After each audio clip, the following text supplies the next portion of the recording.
Hi, and welcome to another episode of Hot Takes with me, the Silver Fox. This is part 2 of the homelessness special, a little two-part thing. In part 1, we saw how the SNP have finally admitted, after 17 years in government, that homelessness is a major problem. It's been called out for about the past 5 or 6 years. It's been getting particularly bad. They think it's Westminster, they blame Westminster, but we all know it isn't. Housing was a day one devolved matter, so 25 years of devolved housing responsibility within the Scottish Parliament, and it's entirely their fault.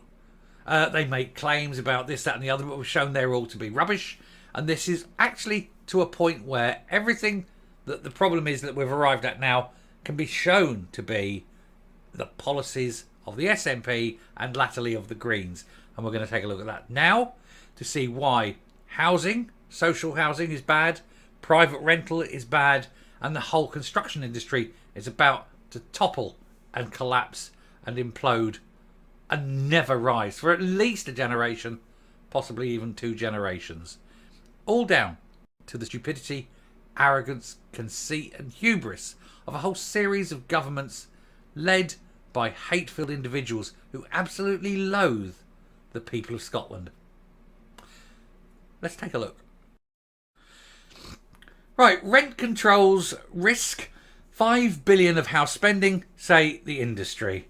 As you see, this is in the Herald, so I'm a hero because not many people get it because it's behind the bloody paywall. But hey, you know, for that, because it's that, give us a thumbs up. It really helps since I'm having to do this. And if you've yet to subscribe, please do so. It really does help, and it's free for you, but it helps me pay the bills, like, you know, paywalls for these papers. Anyway, Scotland stands to miss out on 4.5 billion of housing investment over the next decade, as well as 17,000 construction jobs and thousands of new homes under the Scottish Government's plans to bring in rent controls, the new First Minister has been told. Ireland brought them in. Ireland lasted 18 months. Ireland got rid of them. And about 5 years later, they said, well, we'll have another go, but we did it right this time. Again, they only lasted about 2 years, and then they went. They're trying again. It won't work. Rent controls don't work because it actually stops investment. Why would you invest if you're not going to get that return on investment? And the only way you get your return is slow but constant increase in rent over time to match slightly ahead of inflation. It's called profit. It's a business. You have to make a profit. And no company is going to invest where it can't make a profit. And indeed, it's illegal for a business to invest without clear profit availability. That is actually written into corporate law. The directors of a company may not invest or may not do anything without working in the interests of their shareholders. That's company law. So nobody's going to invest and make a loss. And why would you invest in a place guaranteed to lose money? Weird, isn't it?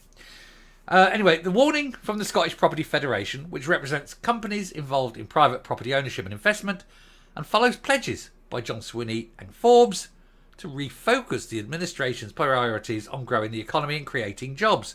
Well, you won't grow the economy by destroying the construction industry. He's going to go down. I'm not going to read all that because it's just blah, blah, blah. It's a lot of blah, blah, blah. But they're talking about rent control. Now, rent control, as I say, it will kill. When you... if you're a house builder and you build a house, basically the rule is a third, a third, a third. So the land costs you a third, the building on the house is a third, and the profit is a third. So if you bought a £300,000 house, the land costs 100,000, the build costs 100,000, 100,000 is the profit to the company.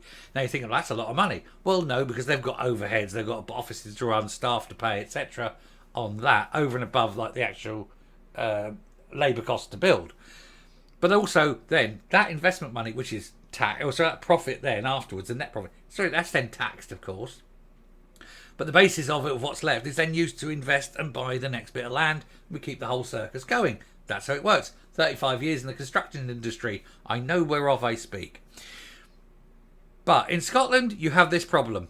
If they bring in rent controls and there is no return on investment, then a lot of landlords are going to get out of the market. Especially if there's no way of evicting tenants, which is the new law coming in. So they get out in the market. that depresses the market because all these houses drop onto the market at the same time, pushes the prices down. That means negative equity for a lot of people. They can't move. They're in unsuitable housing. But it means that the construction companies can't make the profit on building. Why will they tie up all that capital in Scotland if they're not going to make the money? Simple, they won't. They just move south of the border, build down south, make the profit there. No construction in Scotland. All the tradies move south, don't they? They all move down south. No guarantee they'll ever come back. Nobody's building, so you can't even get social housing built. No one to build them. It's a genius idea. These people, absolute lunatics. And that's not even the worst of it. We'll come to the worst of it in a little while. Anyway, campaign groups representing tenants have welcomed the legislation. Of course they have. You wonder why they would welcome legislation that's going to increase homelessness. It's a weird way to look at it. This includes measures to combat homelessness. No, it will increase homelessness. However, representatives in the property sector fear it could lead to fewer homes to rent as investors pull out of the market. Like I say, they will. Why would you invest where you're not getting the return? Official figures from the Scottish Government published last month showed that private rents increased more than 13% on average in the year up to September, despite a 3% rent freeze applied to existing tenancies. That's not strictly true. Whilst it may have gone up 13% in the last year, look at the last 5 years, it's averaged 4.1%. And that 13% isn't a major rise. It is simply a correction to where it should have been had it been organically rising. And of course, it's going to happen continually. David Mellish, Director of Scottish Property Federation, welcomed Mr Swinney and Ms Forbes' commitment to focus on the economy and urged them to turn their vision into actions. Well, it won't, will it? They haven't got actions, they haven't got it. Anyway, he says, our industry experts estimate that the housing bill as drafted risks the loss of over £4.5 billion in gross value added for the Scottish economy over the next 10 years, including 17,000 jobs, of which many would be for the hard-pressed construction sector. Those jobs, like I say, will move south. There's no guarantee they'll ever go back north up. This investment is real, but frankly frozen due to the specific proposals on rent controls in the bill, which must be improved. I think by improved he means abandoned. When you build a rental property, a construction industry buy one to rent, it's the return of investment. That's the key, and they ain't getting it.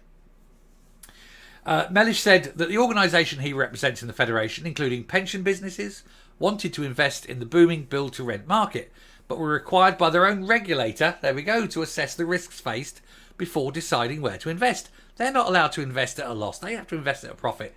Again, with no rising rents, you're not going to invest. You'll go south of the river. South of the river, that's so London, isn't it? You go south of the border. Freudian slip there, lads. Anyway, he said Glasgow and Edinburgh should be attractive cities for investors in the market. But the state of uncertainty around Scotland's political and regulatory regime puts Scotland generally in a category of higher risk than other parts of the UK. And risk is not what investors want. Investors are risk averse. But also for the tenants, this is going to be a really bad idea. All those properties flooding onto the market as the landlords sell up, apart from depressing it and reducing the rental stock. The big problem, though, is going to come in 2027. Because in 2027, all private landlords will have to have heat pumps fitted at a cost of around £30,000 to £35,000. They haven't got the money. What are they going to do? Dump the properties. And so every single rental property in 2027 will be dumped. There will be no private rental properties in Scotland. And this is the big killer for the construction industry right now, is that all new builds in Scotland right now have to have heat pumps. Nobody is buying. They're not talking about this. If you went onto a new house build in Scotland now and went on their website, see, this is the Douglas fir. This is they all give them funny names, don't they? We used to do it. We had the mallory, the weeds, not the weeds, but the willows and things like that. Oh, trees are very nice names. The oaks, but if you ever look at the website for their new homes, and it'll tell you, oh, it's got, look, it's 3 bedrooms, it's got a master bedroom with an ensuite, it's got a large garden, look, this large kitchen here with separate dining room, blah, blah. They do all the bullshit that you get, you know, the old spiel that the estate agents love, all that purple prose, you know. Nowhere do they mention gas central heating. They don't talk about the heating anymore. They don't put in what the heating is because it's all heat pump. And if they put heat pump in their literature, no one will go looking. Literally no one. No one is buying these houses. As soon as they see heat pump, it might as well say house cancer. Because that's what a heat pump is. It's house cancer. And they know it. And so they're already experiencing this. It's been what? 7 weeks, 6 weeks? And they're already experiencing house cancer. Nobody wants to touch heat pump houses with a barge pole. Older houses, gas central heating. Oh yeah, they're still going. Doing well. If anything, better. That's going to be the problem.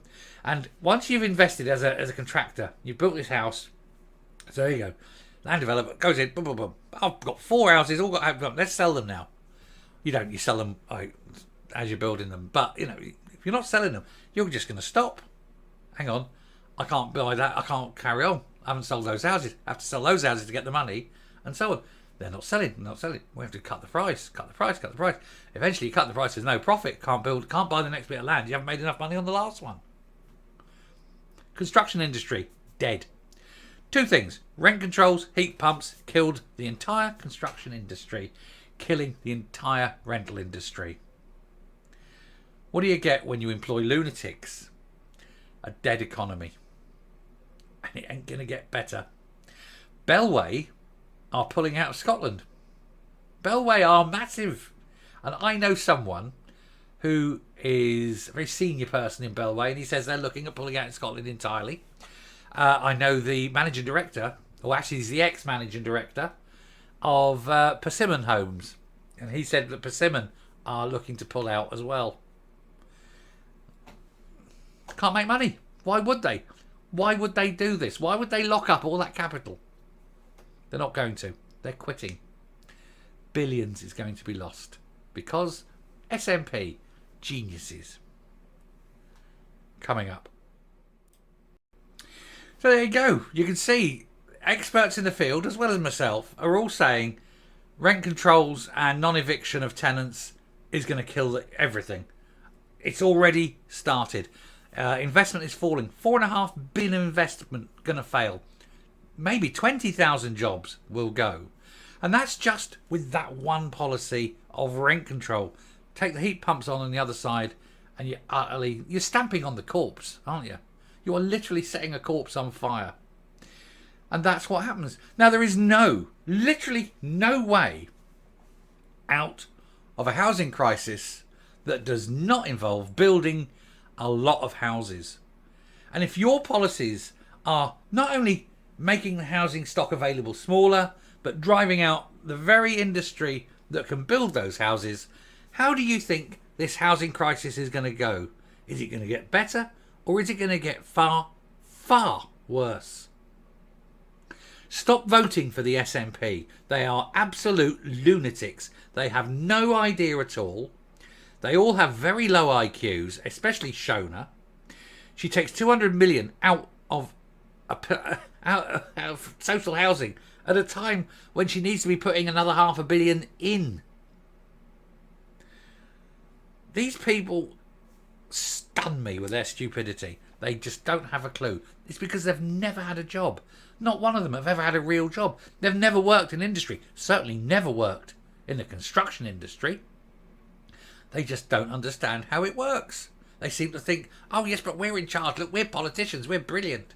When in actual fact, the only qualification you need to be a politician is to be able to be voted into office. There's no professional qualification needed. There's no sanity check. There's no IQ test. Perhaps these people need to be professionally checked. Like, psychiatry. Half of them are retards and the other half are psychopaths. Anyway, I'll stop there. Thank you very much for watching. Do please hit the subscribe button, ring the bell, leave a like, leave a comment, please share the video, and I'll speak to you later. Bye.